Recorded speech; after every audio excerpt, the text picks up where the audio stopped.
ಮಹಾಭಾರತ ಚರ್ಚಾ ಕಾರ್ಯಕ್ರಮಕ್ಕೆ ಸ್ವಾಗತ. ನಾನು ಸ್ಮಿತಾ ರಂಗನಾಥ್. ಧರ್ಮಸ್ಥಳದ ವಿರುದ್ಧವಾಗಿ ಒಂದು ವ್ಯವಸ್ಥಿತವಾದ ಷಡ್ಯಂತರ ನಡೆದಿದೆ. ಹೀಗೆ ರಿಪಬ್ಲಿಕ್ ಕನ್ನಡ ಬಹುಶಃ ಎಸ್ಐಟಿ ರಚನೆಯಾಗಿ ಪ್ರಾರಂಭಿಕ ಹಂತದಿಂದಲೂ ಕೂಡ ಹೇಳ್ತಾ ಬಂದಿದೆ. ಆದರೆ ಯಾವಾಗ ರಿಪಬ್ಲಿಕ್ ಕನ್ನಡದ ವರದಿಗಳಲ್ಲಿ ಷಡ್ಯಂತರ ಅನ್ನೋ ಪದ ಬಳಕೆ ಆಗ್ಲಿಕ್ಕೆ ಪ್ರಾರಂಭ ಆಯಿತು, ಆ ದಿನದಿಂದಲೂ ಕೂಡ ಈ ಪದದ ಬಳಕೆಗೆ ವಿರೋಧ ಇದೆ. ಬುರುಡೆ ಗ್ಯಾಂಗ್ ಅನ್ನೋಂಗಿಲ್ಲ, ಷಡ್ಯಂತ್ರ ಅನ್ನೋ ಹಾಗಿಲ್ಲ, ಇದ್ರ ಹಿಂದೆ ಮಾಸ್ಟರ್ ಮೈಂಡ್ಗಳಿದ್ದಾರೆ ಅನ್ನೋ ಹಾಗಿಲ್ಲ, ಫಾರಿನ್ ಫಂಡ್ ಇದೆ ಅಂತ ಹೇಳೋ ಹಾಗಿಲ್ಲ. ನೀವೆಲ್ಲರೂ ಕೂಡ ಅತ್ಯಾಚಾರಿಗಳ ಪರ, ನೀವೆಲ್ಲರೂ ಕೂಡ ಅನ್ಯಾಯಕ್ಕೆ ಒಳಗಾದ ಹೆಣ್ಣು ಮಕ್ಕಳ ವಿರುದ್ಧವಾಗಿ ನಿಂತಿರುವವರು.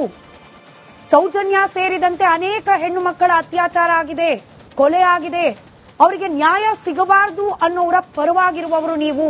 ಪೇಯ್ಡ್ ಮೀಡಿಯಾ, ಹೀಗೆ ಒಂದು ಗುಂಪು ಬಹಳ ಕರ್ಕಶವಾದ ಪದಗಳನ್ನ ಬಳಸಿ ಟೀಕೆ ಮಾಡ್ತಲೇ ಬಂದಿದೆ.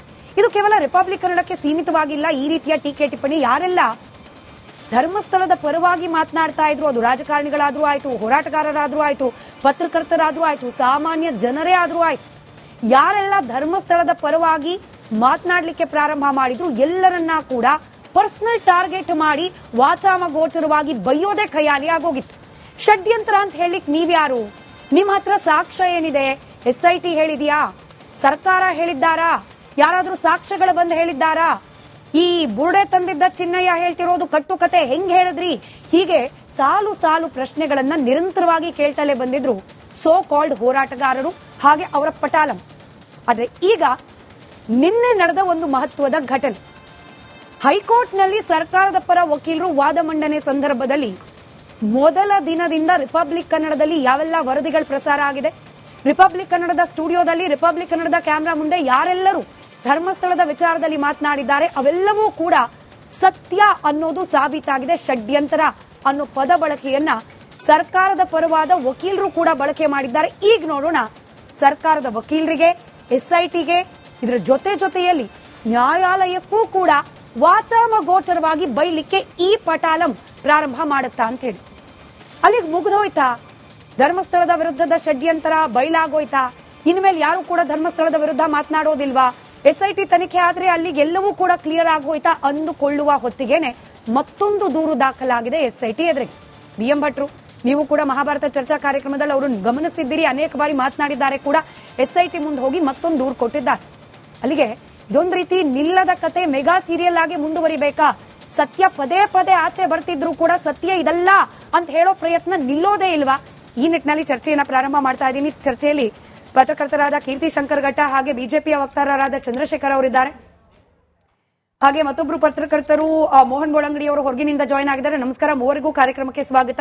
ಇನ್ನು ಕೆಲವೇ ಹೊತ್ತಿನಲ್ಲಿ ದೊಡ್ಡಿಪಾಳ್ಯ ನರಸಿಂಹಮೂರ್ತಿ ಅವರು, ಸಾಮಾಜಿಕ ಹೋರಾಟಗಾರರು ಜಾಯ್ನ್ ಆಗೋ ನಿರೀಕ್ಷೆ ಇದೆ. ಟ್ರಾಫಿಕ್ ನಲ್ಲಿದ್ದಾರಂತೆ, ಬಂದ್ಮೇಲೆ ಅವ್ರಿಗೂ ಸ್ವಾಗತ ಮಾಡೋಣ, ಪ್ರಶ್ನೆ ಕೇಳೋಣ. ಹಾಗೆ ಉಜಿರೆ ಗ್ರಾಮಸ್ಥರು ಭಾಸ್ಕರ್ ನಾಯಕ್ ಅವರು ಕೂಡ ಜಾಯ್ನ್ ಆಗೋ ನಿರೀಕ್ಷೆ ಇದೆ. ದೂರನ್ನ ದಾಖಲು ಮಾಡಿರುವ BM ಭಟ್ರು ಕೂಡ ಕೆಲವೇ ಕ್ಷಣಗಳಲ್ಲಿ ಜಾಯ್ನ್ ಆಗೋ ನಿರೀಕ್ಷೆ ಇದೆ. ಕೀರ್ತಿ ಅವರೇ, ತಮ್ಮಿಂದಲೇ ಚರ್ಚೆ ಪ್ರಾರಂಭ ಮಾಡ್ತಾ, ಷಡ್ಯಂತರ ಈ ಪದ ಬಳಸಬೇಡಿ, ಈ ಪದವನ್ನ ಬಳಸಿದ್ರೆ ನೀವೆಲ್ಲರೂ ಕೂಡ ಸೌಜನ್ಯ ವಿರೋಧಿಗಳು. ಬುರುಡೆ ತಂದಿದ್ದ ಚಿನ್ನಯ್ಯನನ್ನ ಅನುಮಾನ ಪಟ್ರೆ ನೀವು ನೂರಾರು ಹೆಣ್ಣು ಮಕ್ಕಳ ನ್ಯಾಯದ ವಿರೋಧಿಗಳು. ಇದು ಬಹಳ ಸಭ್ಯವಾದ ಭಾಷೆ, ಬಳಸ್ತಾ ಇದ್ದಿದ್ದ ಭಾಷೆ ಎಲ್ಲರೂ ನೋಡಿದ್ದಾರೆ.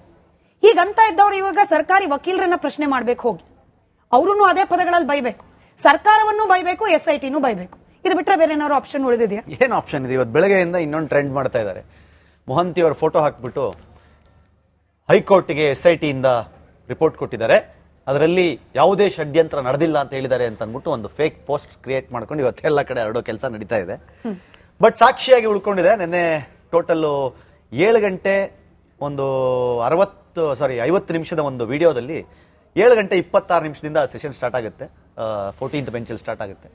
ಅದರಲ್ಲಿ SPP public prosecutor BN Jagadish Kumar ಅವರು ತುಂಬಾ ಸ್ಪಷ್ಟವಾಗಿ ಮಾನ್ಯ ನಾಗಪ್ರಸನ್ನ ಸರ್ಗೆ ಕನ್ವೆ ಮಾಡ್ತಾರೆ.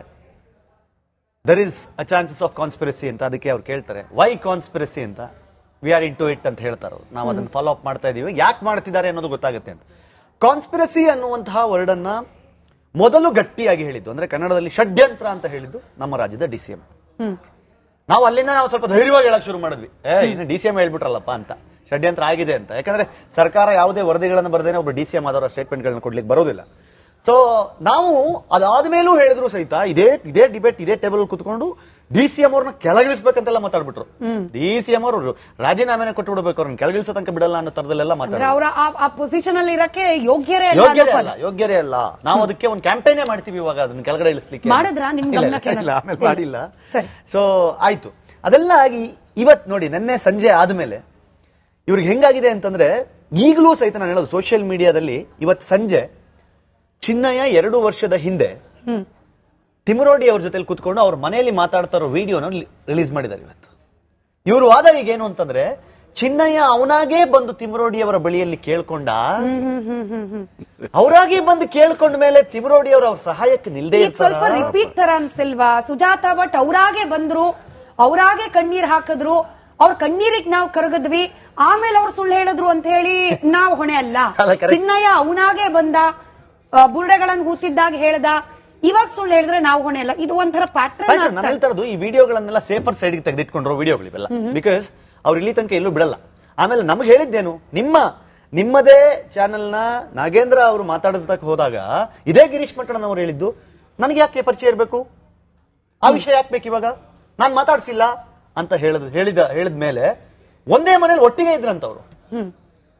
2 ವರ್ಷದಿಂದ ಪ್ಲಾನ್ಗಳು ಮಾಡ್ಕೊಂಡು, ನಿಮಗೆ ಗೊತ್ತಿರ್ಲಿ 8 ತಿಂಗಳ ಹಿಂದೆ ಒಂದು ಭಾಷಣದಲ್ಲಿ ಗಿರೀಶ್ ಮಟ್ಟಣ್ಣವರು ಹೇಳ್ತಾರೆ, ನಮಗೆ ವಿಟ್ನೆಸ್ ಪ್ರೊಟೆಕ್ಷನ್ ಆಕ್ಟ್ ಪ್ರಕಾರ ಪ್ರೊಟೆಕ್ಷನ್ ಕೊಡಿ, ನಾವು ಕರ್ಕೊಂಬಂದು ನಿಲ್ಲಿಸ್ತೀವಿ ಸಾಕ್ಷಿನ ಅಂತ. ಇದೆಲ್ಲ ಇವತ್ತಿನ ಪ್ಲಾನ್ ಅಲ್ಲ, ಷಡ್ಯಂತ್ರ ಅಂತ ಯಾಕೆ ಹೇಳ್ಕೊಂಡ್ ಬರ್ತಿದ್ವಿ ಅಂತಂದ್ರೆ ಇದಿಷ್ಟು ಪ್ಲಾನ್ ಆಗಿತ್ತು. ಇದನ್ನ ಇವತ್ತು ನೀವು ಕುತ್ಕೊಂಡು ಮಾತಾಡಿದ್ರೆ ಬೈಸ್ಕೊತಾ ಇದ್ವಿ. ಇವತ್ತು SIT ಪರವಾಗಿ, ರಾಜ್ಯದ ಪರವಾಗಿ ನಿನ್ನೆ ವಾದ ಮಾಡಿದಂತಹ ವಕೀಲರೇ ಓಪನ್ ಆಗಿ ನಾಗಪ್ರಸನ್ನ ಅವ್ರಿಗೆ ಹೇಳಿದ್ದಾರೆ, ಮಾನ್ಯ ನ್ಯಾಯಾಧೀಶರಿಗೆ, ಇಲ್ಲ ಇಲ್ಲಿ ಕಾನ್ಸ್ಪಿರಸಿ ಆಗಿದೆ ಅಂತ. ಸೊ ಆ ಕಾನ್ಸ್ಪಿರಸಿನ ಹೇಗೆ ಬ್ರೇಕ್ ಮಾಡ್ತಾರೆ, ಹೆಂಗೆ ಅದನ್ನ ಹೊರಗಡೆ ತಂದಿಡ್ತಾರೆ ಅಂತ ನಾವು ಕುತೂಹಲದಿಂದ ಕಾಯ್ತಾ ಇದ್ದೀವಿ. ನೋಡೋಣ, ವಿಲ್ಸಿ. ಸರಿ, ಚಂದ್ರಶೇಖರ್ ಅವರೇ, DK ಶಿವಕುಮಾರ್ ಅವರು ಮೊದಲಿಗೆ ಷಡ್ಯಂತ್ರ ಅಂದ್ರು, ಅದಾದ್ಮೇಲೆ ಒಳಗೇನಾಯ್ತು ಅಂದ್ರೆ ಅವ್ರ ಪಕ್ಷದ ಒಳಗೇನಾಯ್ತೋ ಗೊತ್ತಿಲ್ಲ, ಷಡ್ಯಂತ್ರ ಅಂತ ಹೇಳಿದ್ ನಾನು ಬಿಜೆಪಿಗರನ್ನ ಕುರಿತಾಗಿ, ಬಿಜೆಪಿ ಅವ್ರದೇ ಷಡ್ಯಂತ್ರ, ಬಿಜೆಪಿಯಲ್ಲಿ 2 ಗುಂಪಿದೆ, ಆ ಗುಂಪಿನ ಪೈಕಿ ಒಂದು ಗುಂಪು ಷಡ್ಯಂತ್ರ ಮಾಡಿದ ಧರ್ಮಸ್ಥಳ ಏನೇನೋ ಕವರಪ್ ಮಾಡೋ ಪ್ರಯತ್ನ ಮಾಡಿ, ಬಟ್ ಆಕ್ಚುಯಲ್ ಷಡ್ಯಂತ್ರ ಏನು ಅನ್ನೋದು ನಿನ್ನೆ ಕೋರ್ಟ್ ಮುಂದೆ ಸರ್ಕಾರದ ಪರವಾದ ವಕೀಲರು ಎಕ್ಸ್ಪ್ಲೈನ್ ಮಾಡಿದ್ದಾರೆ. ಈಗ ಒಂದು ಹಂತಕ್ಕೆ ನಿಮ್ಮ ಮೇಲೆ ಬಂದ ಆರೋಪ ಅಂದ್ರೆ ನಿಮ್ಮ ಪಕ್ಷದ ಮೇಲೆ ಬಂದ ಆರೋಪ ಕೂಡ ಸಾಫ್ ಆಯ್ತು ಅನ್ನೋ ನಿರಾಳತೆನ ಏನು ಅಂತ ಅಲ್ಲ. ಬಿಜೆಪಿನಲ್ಲಿ 2 ಗುಂಪಿಲ್ಲ. DK ಶಿವಕುಮಾರ್ ಅವರೇ ಈ ತರ ಮಾತಾಡ್ತಾರಲ್ಲ, ಅವ್ರವ್ರಿಗೆ 2 ನಾಲ್ಗೆ ಇರೋದು. ಒಂದ್ಸರಿ ಒಂದ್ ಹೇಳ್ತಾರೆ, ಆಮೇಲೆ ಇದ್ದಕ್ಕಿದ್ದಂಗೆನೆ ನಾನು ಹಾಗೆ ಹೇಳಿಲ್ಲ ಹೀಗೆ ಹೇಳಿಲ್ಲ ಅಂತೇಳಿ ಸಿದ್ಧಾಗ್ತಾರೆ. ಅದು ನಿಮಗೂ ಮತ್ತೆ ಸಿದ್ದರಾಮಯ್ಯವ್ರಿಗೂ ರಕ್ತಗತವಾಗಿ ಬಂದಿರತಕ್ಕಂಥದ್ದು. Continue, good luck. ನೋಡಿ, ನಿನ್ನೆ ಏನು ಡಿಸ್ಕಷನ್ ನಡೀತು, ಇದ್ರೊಳಗಡೆಗೆ ವಾದ ಮಂಡನೆ ಏನ್ ಮಾಡಿದ್ರು ಜಗದೀಶ್ ಅವರು, ಅದನ್ನ ನೀವು ಕೂಲಂಕುಷವಾಗಿ ನೋಡ್ಕೊಂಡ್ ಬಂದ್ರೆ ಒಂದು ವಿಚಾರ ಬಹಳ ಸ್ಪಷ್ಟವಾಗಿ ಬರುತ್ತೆ. ಚಿನ್ನಯ್ಯ ಏನು ಇವರ ಸೋಕಾಲ್ಡ್ ಹೀರೋ, ಯಾರನ್ನ ಮುಂದಿಟ್ಕೊಂಡು ಸಾವಿರಾರು ಹೆಣಗಳನ್ನ ಉಳಿದಾರೆ. ಈಗಲೂ ಕೂಡ ಹೀರೋನೇನಾ? ಅದೊಂದು ದೊಡ್ಡ ಕ್ವೆಶ್ಚನ್. ಅವರೇ ಬಂದು ಉತ್ತರ ಕೊಡ. ಇವ್ರ ಪಾಲ್ ಈಗ ವಿಲನ್ ಆಗ್ಬಿಟ್ಟಿದ್ದಾನೆ. ಈ ಯಾರು ಷಡ್ಯಂತ್ರ ಮಾಡಿದ್ರೆ ಇವ್ರ ಪಾಲ್ ಇವತ್ತು ವಿಲನ್ ಅವನು.